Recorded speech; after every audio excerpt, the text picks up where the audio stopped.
Então, começando agora o vídeo 2, o vídeo 3, perdão.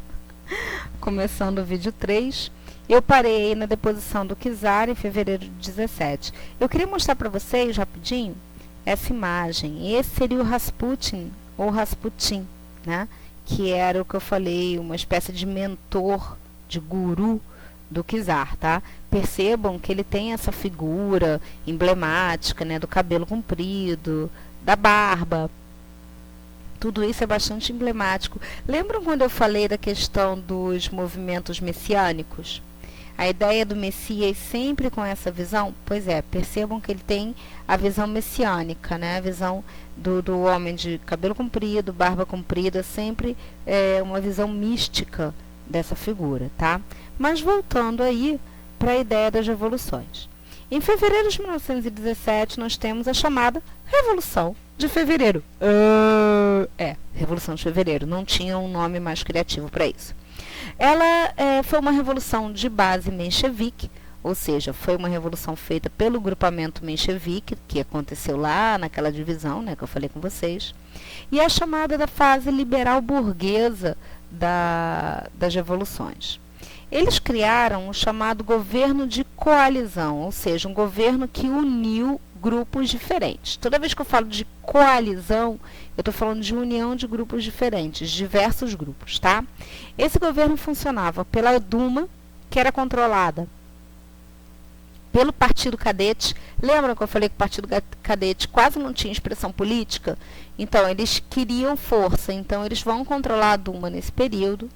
E também um grupamento de sovietes de Petrogrado, né, que era controlado pelos mencheviques e pelos socialistas revolucionários. Lembram que eu falei que os sovietes não eram um grupo só? Né? Eram vários grupamentos. Então, esses eram os de Petrogrado. Tá? Esse governo vai pensar de forma a manter as liberdades individuais, né? Vai trazer a ideia de liberdades individuais, vai tentar reduzir a jornada de trabalho para 10 horas. Nossa, Érica, é mais do que o que a gente conhece hoje? É mais. Naquela época os caras trabalhavam de 16 a 18, até 18 horas por dia. Então, assim, 10 horas é coisa boba para eles, né? Era até bem menos do que eles trabalhavam. Uma certa liberdade de imprensa, né? Onde você teria uma nova criação do pensamento de mídia, naquela época era mídia escrita, né, eram os jornais daquele governo. Daria anistia aos presos e exilados políticos, porém, os mencheviques vão ter muitos fracassos militares, porque eles não eram muito ligados na questão militar. Lembra que eu falei que os bolcheviques eram mais militarizados? Né? Então, os mencheviques eram muito voltados para a questão intelectual. Então, você não tem grande organização militar deles. E aí, lembram dos nossos amigos cadetes? Que eu falei que eles não tinham representatividade nenhuma? Pois é, não sabiam fazer nada. E aí os mencheviques assumem o controle da Duma, porque os cadetes não funcionaram nesse momento. Tá? Com o fim da prisão para aqueles que eram contra o governo, Lenin, que estava no exílio porque ficou contra o governo lá atrás, em 1905, lembram dele? Pois é. Lenin vai voltar do exílio e vai escrever as chamadas Teses de Abril. E isso aqui, galera, é a base para entender Revolução Russa. Isso é IPC, isso é importante pra caramba. Teses de Abril. Duas frases que ele colocou nas Teses de Abril e que a gente não pode esquecer. A primeira, abre aspas, paz, terra e pão, ou paz, pão e terra, fecha aspas.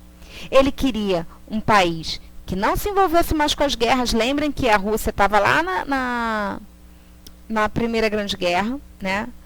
Terra. Lembra que eu falei da concentração fundiária? Então, ele quer uma reforma agrária. E pão, porque a galera tinha fome. Quando eu falo de pão, não estou falando pura e simplesmente do pão, como a gente conhece. Estou falando de comida, né? Comida. E para isso você tem que incentivar a produção agrícola. A Rússia era um país essencialmente rural nesse momento. E uma outra frase que eu acho muito importante é quando ele fala todo poder aos sovietes. todo o poder direcionado às mãos do proletariado e dos soldados, ou seja, o poder nas mãos daqueles que eram verdadeiramente o povo. O que Lenin vai fazer?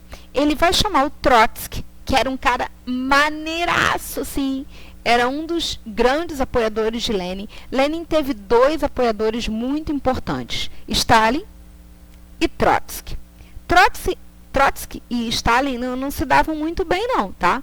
Eles vão ter uma quizila braba quando Lenin venha a falecer, vocês vão ver mais à frente. Tanto que Stalin vai perseguir Trotsky durante bastante tempo, tá? Mas, nesse momento, Trotsky vai ser o cara responsável por organizar a chamada Guarda Vermelha, que vai se tornar futuramente o Exército Vermelho, que vai ser o grande exército soviético mais à frente. A princípio, eu ainda tenho a estrutura de governo organizada pelos mencheviques, tá? Em outubro de 17, os sovietes de Petrogrado, que vão ser liderados por Trotsky, vão atacar o Palácio de Inverno do governo. Lembram que o Nicolau II foi deposto? Pois bem, ele foi deposto, mas não saiu do palácio. Ele continuava no palácio. Ele era como uma espécie de prisioneiro, entre muitas aspas, dos seus opositores mencheviques. Então, quando Trotsky ataca o Palácio de Inverno, ele efetivamente coloca o poder nas mãos dos bolcheviques. Então, eu tenho os bolcheviques tomando o poder em outubro de 17. Esse é o chamado Outubro Vermelho, tá? A Revolução Russa de outubro de 17 é uma revolução bolchevique, beleza? Tá. Aí eu tenho uma imagem do Trotsky, né? Contar uma fofoquinha básica aqui. Durante o período que Trotsky foi perseguido por Stalin, depois da morte de Lenin, ele vai fugir para o México. E lá ele vai conhecer alguém que vocês já ouviram falar, que é a Frida Kahlo, né? E eles tiveram um QQQ qualquer lá, hein? Babado, fortíssimo, fortíssimo. Bom, mas é fofoca, isso aí a gente pula, né? Mas esse aqui é o Trotsky, nosso amiguinho Trotsky. Bom, continuando. Eu vou fazer assim, eu vou dar uma parada nesse agora e vou entrar com o próximo vídeo para falar da Revolução de Outubro e do governo de Lenin. Beleza, galera? Porque aí fica mais fácil para vocês assimilarem, tá? Até daqui a pouco.